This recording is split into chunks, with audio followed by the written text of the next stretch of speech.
né? Dentro disso, levantando um ponto que você colocou, né, o debate do marco temporal está, por enquanto, 2-1, né, no Congresso Nacional, né, 2 votos a 1.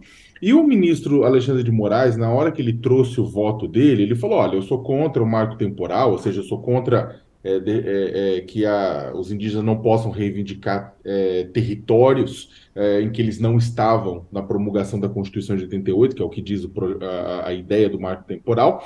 Porém, ele votou a favor de uma indenização prévia aos produtores rurais que estejam ocupando essas terras reivindicadas pelos indígenas. E eu queria ver o que, que você acha dessa posição do Alexandre de Moraes. Para muita gente é uma posição meio termo, para outras pessoas é uma posição ruim, porque dificulta o processo de demarcação de territórios indígenas, para outras pessoas premia quem não ocupou de boa fé, quem estava lá sabendo que aquilo era um território indígena, quem expulsou indígenas. Como é que você vê essa posição do ministro Alexandre de Moraes, esse voto, Ailton?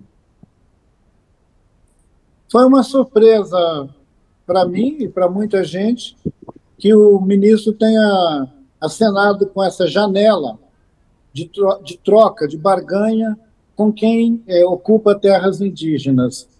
Mas parece que ele deve ter as razões dele para ter acenado com essa possibilidade, endossando, de certa maneira, a afronta à Constituição. Porque se a Constituição diz não, é não.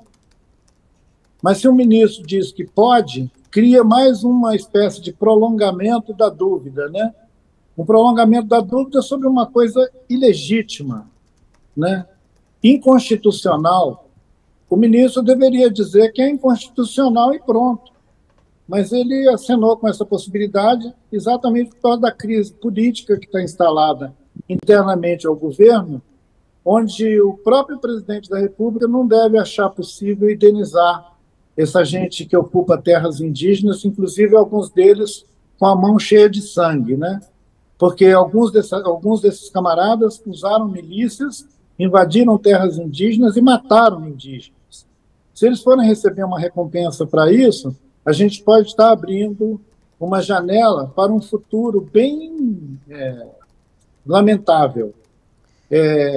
Se as pessoas se acostumarem a fazer um abuso, né, a ficar devendo à União e depois ter anistia, invadir terra e regularizar depois em seu favor, a privatização de áreas públicas no país vai virar uma norma.